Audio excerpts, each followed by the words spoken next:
been hearing the discussion that's been going on about innovation. They've been hearing about what we've been doing. So today I'm going to ask you to stand and please join me in welcoming a new company coming into Reading by the name of Air Cover Integrated Solutions. Please stand and give them a big hand.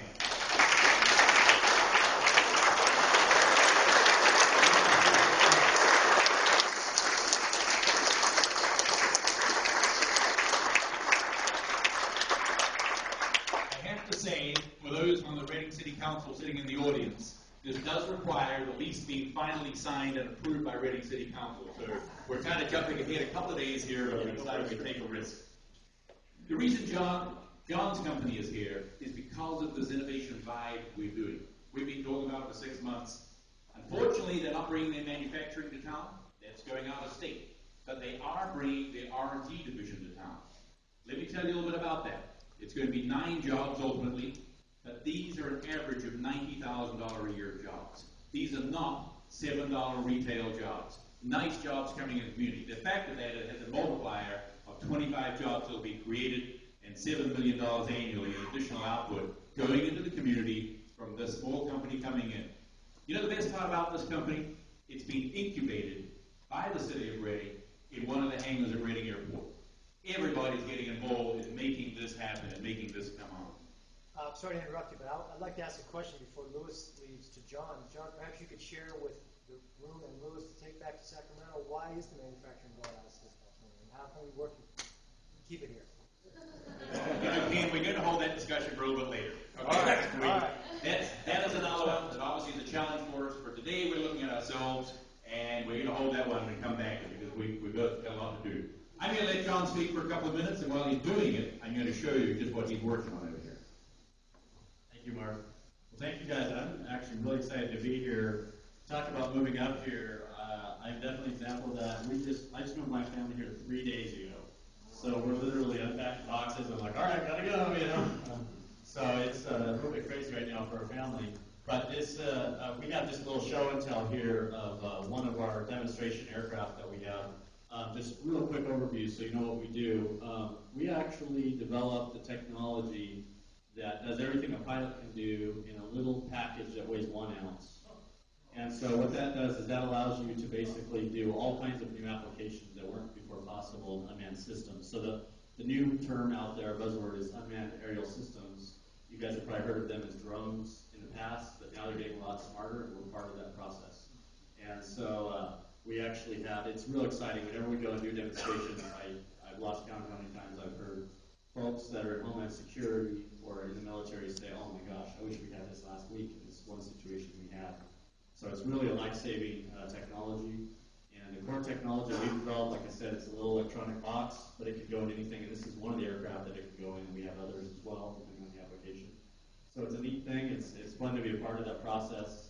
And so why are we here is probably the big question you have. I mean, our kind of technology and company is typically in Silicon Valley. So why would we come up here? And what really happened is my business partner and I, which I apologize, he's not here. He's actually in D.C. right now doing a presentation on this.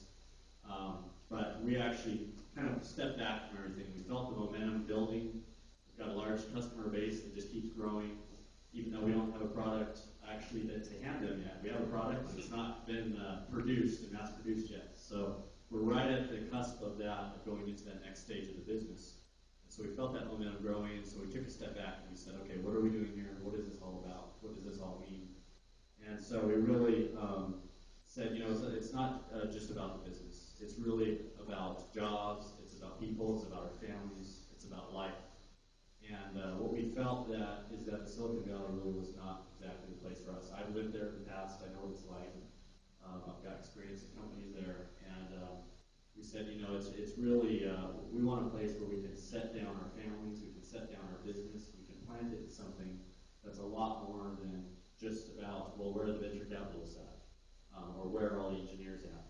And so that's really where we were coming from. And so we've looked around the country, we've prayed about it a lot, we've just, okay, what are we doing here? And we really just sensed a draw, and I want to thank Mark personally and the city for Mark called us up again a few months ago and had some neat innovative ideas on ways that we could work this, so that was really good.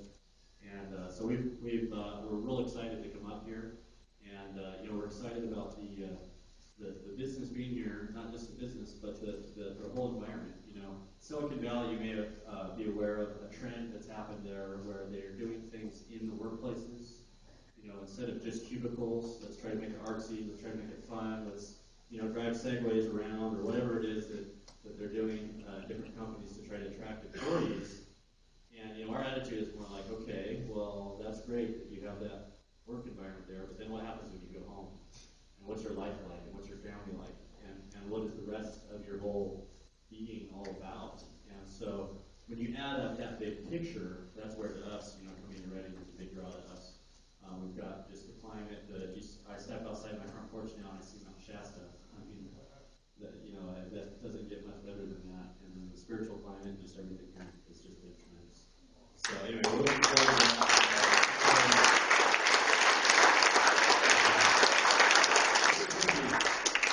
This is an eye in the sky, and this thing can fly inside buildings, around buildings, through fires, through military fire. It's being built for the military. It's also being used by home security. It's being picked up by fire and police. It has huge... anyone listen to NPR last night? NPR did a story that I was driving home last night about 7 o'clock on this, and the military is now focusing on this is going to be the new future of the military, is going down to this type of thing, and here it is coming right into this area. And it's coming because of this type of thing we'll be talking about today. So thank you for coming. I hope you got something out of it, to become part of it, and go out and have a great innovative afternoon.